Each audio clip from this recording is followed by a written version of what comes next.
विद्यार्थियों का मैं बहुत बहुत स्वागत करता हूं बच्चों। बीए पार्ट सेकेंड ईयर के विद्यार्थी वीडियो में आज हमारा टॉपिक चलेगा बच्चों मध्यकालीन भारत का इतिहास। मध्यकालीन भारत की संस्कृति के अंदर अब हम परिवार का वर्णन देखेंगे। परिवार का एक प्रश्न है तुम्हारे कि परिवार की क्या उपयोगिता है। परिवार सबके घर के अंदर परिवार तो हो ही है, सबके पिता है, माता है, सबको पुत्र है, पड़पोता है, पोता है, सब है। आज वही कहानी अपन शुरू करेंगे, पोता की, पड़पोता की और पुत्रा की, सबकी कहानी शुरू कराला। आज परिवार वाला क्वेश्चन शुरू कर रहे हैं। मध्यकालीन भारत की संस्कृति में परिवार। प्रश्न आपको ये रहेगा बच्चों, मध्यकालीन भारत की संस्कृति में परिवार पर लेख लिखो। ये क्वेश्चन आएगा, परिवार पर लेख लिखो, ठीक है। अब परिवार की बात करें तो सबसे पहले प्राचीन भारत को शुरू करना पड़ेगी। प्राचीन भारत में परिवार क्या रहता था। अब प्राचीन भारत में अगर हम चलते हैं तो प्राचीन भारत में वैदिक काल से शुरू करा। वैदिक काल में परिवार की कई स्थिति थी। वैदिक काल कितना भागा में बटा हुआ है। एक वैदिक काल, एक तो है ऋग्वैदिक काल। कौन सा काल है बच्चों? वैदिक काल दो भागा में बटे हो, पहले ऋग्वैदिक काल हो और दूसरो उत्तर वैदिक काल हो। पहले कौन सा ऋग्वैदिक काल है पहले नंबर को, और दूसरो उत्तर वैदिक काल है। उत्तर वैदिक काल है। अब ऋग्वैदिक काल में परिवार की काय स्थिति थी और उत्तर वैदिक काल में परिवार की काय स्थिति, दोनों की तुलना करा। ऋग्वैदिक काल में परिवार की स्थिति कैसी थी और उत्तर वैदिक काल में? तो ऋग्वैदिक काल के अंदर आर्य लोग जो थे वो बाहर से आए और उत्तर पश्चिम मध्य एशिया से यहाँ उत्तर पश्चिम भारत में प्रवेश करा। और प्रवेश करने के बाद क्या हुआ बच्चों, यहाँ के जितने भी लोग जो सब ने हरा दिया, वो सब जो थे ये तो कहलाया श्रेष्ठ, और जो हारिया जो वो सब कहलाया दास कहलाया। वह सब क्या कहलाया? दास कहलाया, और एक कहलाया श्रेष्ठ। तो उत्तर वैदिक काल का लोग जो थे वो आर्य थे। आर्य का मतलब होता है श्रेष्ठ। आर्य का मतलब क्या होता है बच्चों? श्रेष्ठ होता है, ये श्रेष्ठ कहलाया। और वेदों की रचना भी इन लोगों ने की थी। वेदों की रचना, वेद कितना है? 4 वेद है। ऋग्वेद है, सामवेद है, अथर्ववेद है, यजुर्वेद। सब जानो थे अच्छी तरह से। वेद 4 है और 4 वेद में सबसे प्राचीन वेद भी ऋग्वेद है। और गायत्री मंत्र तो रोज सभा के घर में चाले ही है। सुबह उठते ही गायत्री मंत्र ओम भूर्भुवस्सुवः तत्सवितुर्वरेण्यं भर्गो देवस्य धीमहि धियो यो न प्रचोदयात्। वो गायत्री मंत्र वो ऋग्वेद का तीसरा मंडल से लिया है। कहां से लिया है? ऋग्वेद के तीसरे मंडल से लिए हुए है। और वर्ण भी सबको पता है कि वर्ण भी कितना है? 4 वर्ण है। पहले वर्ण है, दूसरा वर्ण है, तीसरा वर्ण है। पहले ब्राह्मण सब जाने कि सबके घर के आसपास में कौन है? ब्राह्मण तो सबके घर के आसपास रहे हुए, सब में ध्यान है। कटे भी जीवनो है, कटे भी खानो खिलानो है, कटे भी जो है कि को शादी ब्याह करवाना, वैवाहिक जीवन में ब्राह्मणों को योगदान सबसे पहले रहे है बच्चों। ब्राह्मण है, ब्राह्मण के बाद क्षत्रिय, राजा की रक्षा करने वाला क्षत्रिय था। और क्षत्रिय के बाद में जो व्यापार नहीं करे तो समाज की गणित फेल हो जाएगी। व्यापार करना बहुत जरूरी है। वेश्य जो है वो व्यापारिक क्रियाविधि में लगे थे। वेश्य के बाद में शूद्र जो है, एक ही स्थिति बहुत ज्यादा खराब थी। शूद्र वर्ण जो था वो तीनों वर्ण के ऊपर पूरे बोझ डाल दियो कि भाई तू पूरे समाज के झाड़ू तू निकाले लो, पोछू तू लगाए लो, गांव की साफ सफाई कर लो, थारो ही काम है। वो शूद्रा पे डाल दियो थे। तो वर्ण कितना हो गया? 4 वर्ण हो गया। अब ये 4 वर्ण हो गया, तब क्या बनो? समाज बनो। समाज के अंदर अब समाज में परिवार आएला। समाज हो तो परिवार चलेला, परिवार होइला तो समाज चलेला। परिवार ही नहीं होगा तो समाज कैसे चलेगा? और समाज नहीं होगा तो परिवार कैसे चलेगा? तो परिवार कैसे होते? तो परिवार संयुक्त परिवार होते थे। संयुक्त परिवार होते तो कब बच्चों? प्राचीन काल के अंदर ऋग्वैदिक काल में। ऋग्वैदिक काल में परिवार संयुक्त होते तो एक जगह सारा एक जगह रहता था। दादा को सबसे पहले दादो आया हो, भाई दादा के बाद बेटा कितना है? वही 4 बेटा है। 4 बेटा में 4 बहुआ है। कितना बेटा है? 4 बेटा है। चारों के एक एक बहू है। 4 बहुआ हो गई। अब देखिए भी पड़पोता हो गया, दादा के पड़पोता हो गया, मौसी हो गई, चाची हो गई, चाचू हो गए, और पूरा बड़ो परिवार हो गया, एक ही जगह रेबल आ गया, सब सारो संयुक्त परिवार हो गया। अब इतना बड़ा परिवार हो गया बच्चों, अब इतना बड़ा परिवार को कई नाम दियो, संयुक्त परिवार है। चलो एक जगह जो तो भगोना में सब्जी बनती थी, पहला रोटियां बनती थी, लोग बड़ा चाव से खाता था, सब जीवन करता था, रोज ही नित्य पात्र जीवन होता तो डेली जीवन होता, क्योंकि परिवार बिखरा हुआ ही नहीं था, मन में कोई छल कपट शोक नहीं, सब मिलजुल के प्रेम भाव से रहता, अपना अपना समझता कि वो अपना भाई है, वो अपना चाचो, अपनी चाची है, अपनी काकी है। वो जमाना कुछ और हो बच्चों, आज को जमाना कुछ और है। आज तो भाई ने भी नहीं छुआ है, आज तो चार बेटा चारों का अलग अलग मकान है, माँ बाप तो पतों नहीं कटी रहे। तो पहले क्या था, संयुक्त परिवार की प्रथा थी।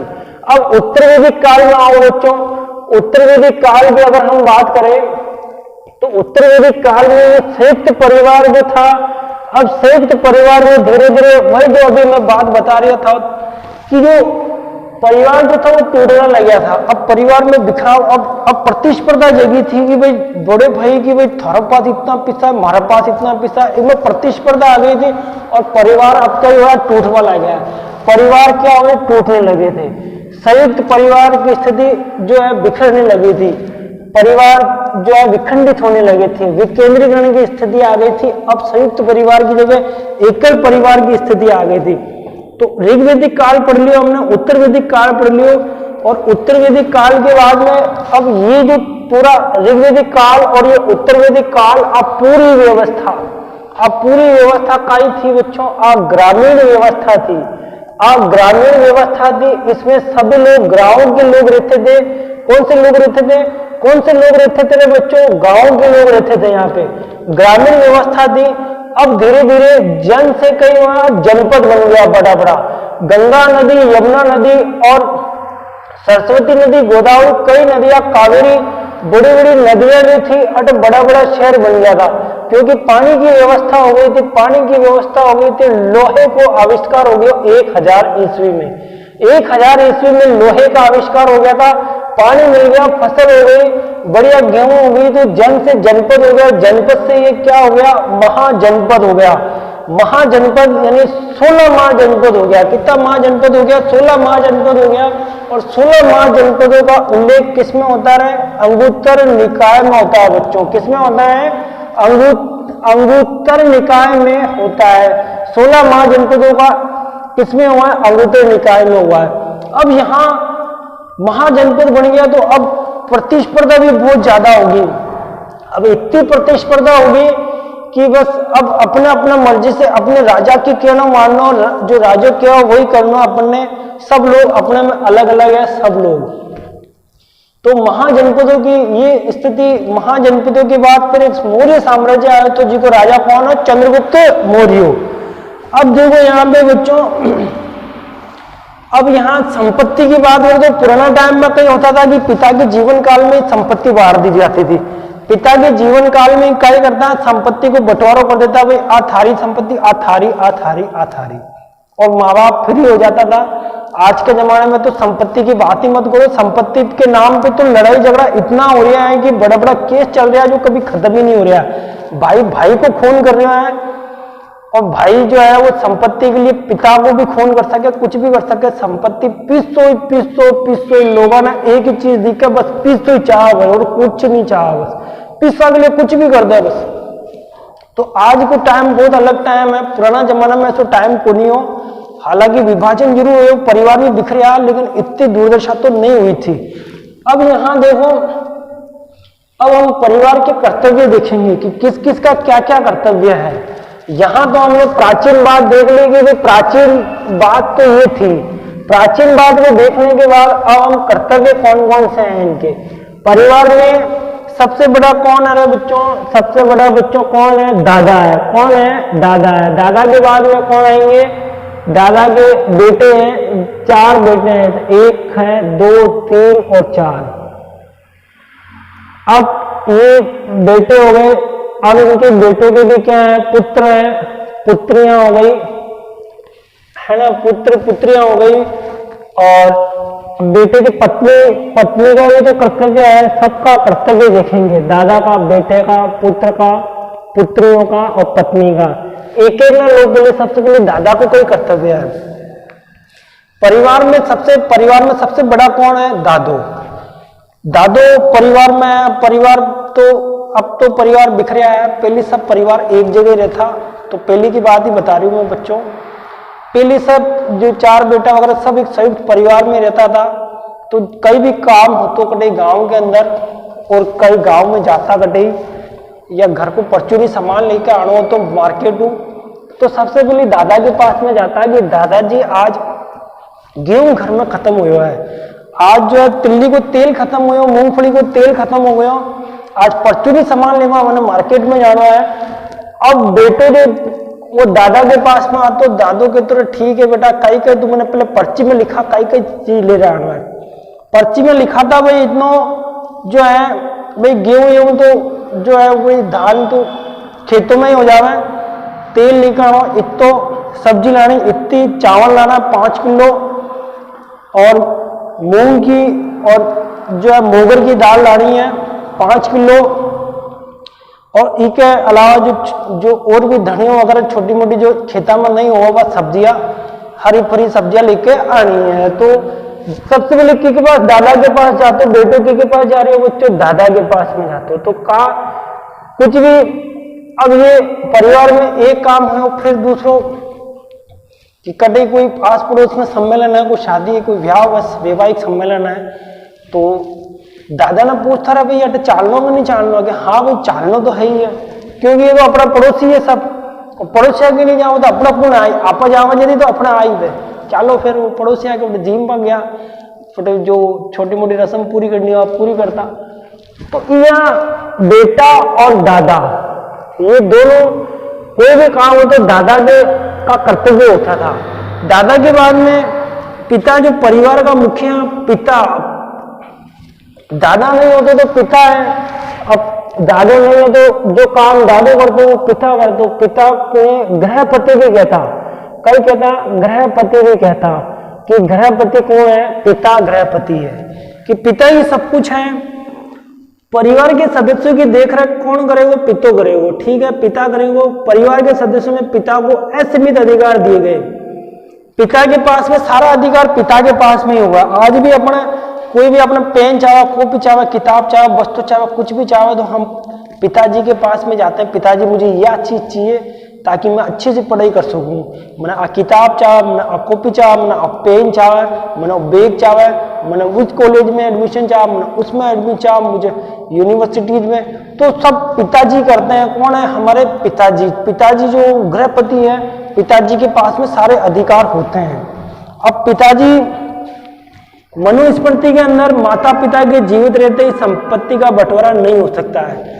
मनुस्मृति एक ऐसी किताब है जो मनु लिखी थी, वो कहे कि माता पिता के जीवन काल में जब तक हमारा माँ बाप बैठा तब तक संपत्ति को कोई बंटवारा नहीं हो। लोग कौन की? मनुस्मृति के अंदर बात कही गई है। फिर है मिताक्षरा और दाय भाग में, मिताक्षरा और एक दाय भाग जो है ग्रंथ ओम के अंदर संपत्ति की बात जरूर की गई है, संपत्ति के बंटवारे की बात की गई है। अब अपन माँ पिता माता की बात करें तो माता का स्थान सर्वोपरि होता है। संसार में माँ जैसी कोई चीज ही नहीं है बच्चों, माँ के बगैर तो जीवन ही अधूरा है। माँ जो है अपने 9 महीना कोख में अपने पाले रखे, अपने पाल पोस के, आज माँ का ही आशीर्वाद से आज अपन जो है इतने अपने जीवन में सफल होया। हाँ, सुबह उठते ही माँ का नाम लेकर ही अपने जीवन को चलाते हैं अपन। तो माँ के कर्तव्यों को तो मैं सबसे ऊपर रखना चाहूंगा। यानी परिवार को चलाने वाली माता ही, जो परिवार की धुरी जो होती है वो माँ ही होती है बच्चों। अब माँ की बात करें तो रामायण महाकाव्य के अंदर राम की माता कौन है? कौशल्या है। महाभारत में पांडवों की माता कौन है बच्चों? कुंती है। कौरवों की माता कौन है? गांधारी है। इन सब का अपना अपना महत्व है ना। अब पति पत्नी को दंपत्ति कहते हैं, पति पत्नी को क्या कहते हैं? दंपत्ति कहते हैं। और शतपथ ब्राह्मण में पति पत्नी की अर्धांगिनी कहा गया। यानी पति और पत्नी एक कड़ी है बच्चों, और पति पत्नी में अगर सहयोग और संपूर्णता होती है तो परिवार जो है अच्छे से चलता है।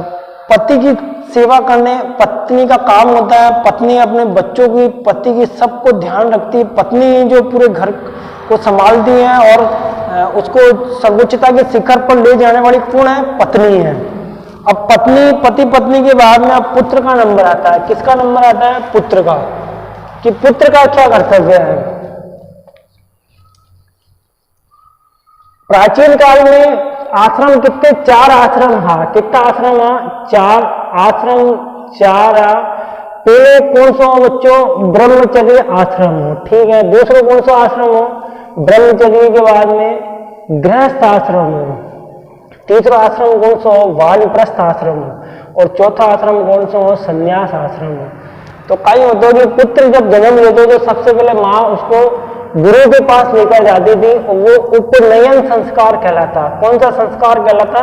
उपनयन संस्कार कहलाता था। ये उपनयन का मतलब क्या होता है? उपनयन का मतलब यहाँ पर क्या होता है? उपनयन का मतलब होता है, जेनु नाम सुने हो बच्चों सब?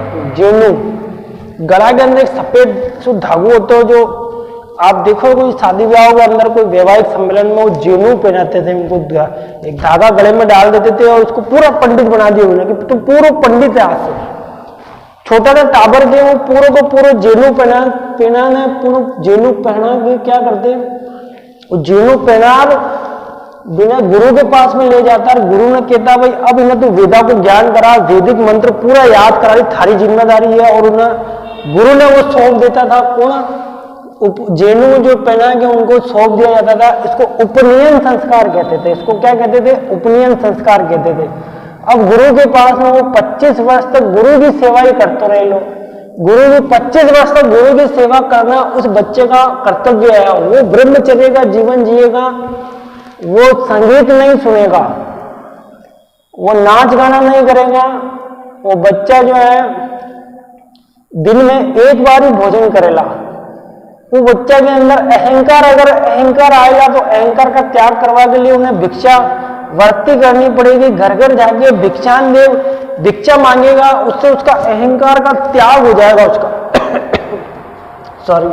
इस तरह से ये 25 वर्ष की अवस्था तक ब्रह्मचर्य को जीवन जीने के बाद पुत्र घर पे आएगा। पुत्र जब घर पे आए तो माँ और पिता बड़ी खुश होंगे। परिवार में पुत्र का आगमन हुआ। 25 वर्षों के बाद में वो आया। उसके शादी ब्याह का, वैवाहिक का आयोजन किया जाएगा, प्रस्ताव रखा जाएगा। उसके गले में माला पहना के घोड़े पे बिठा के उसको जो है पत्नी के साथ 7 फेरे लगा के उसको जिंदगी भर 7 फेरों में बांध देंगे कि अब तो गृहस्थ जीवन में प्रवेश करेला।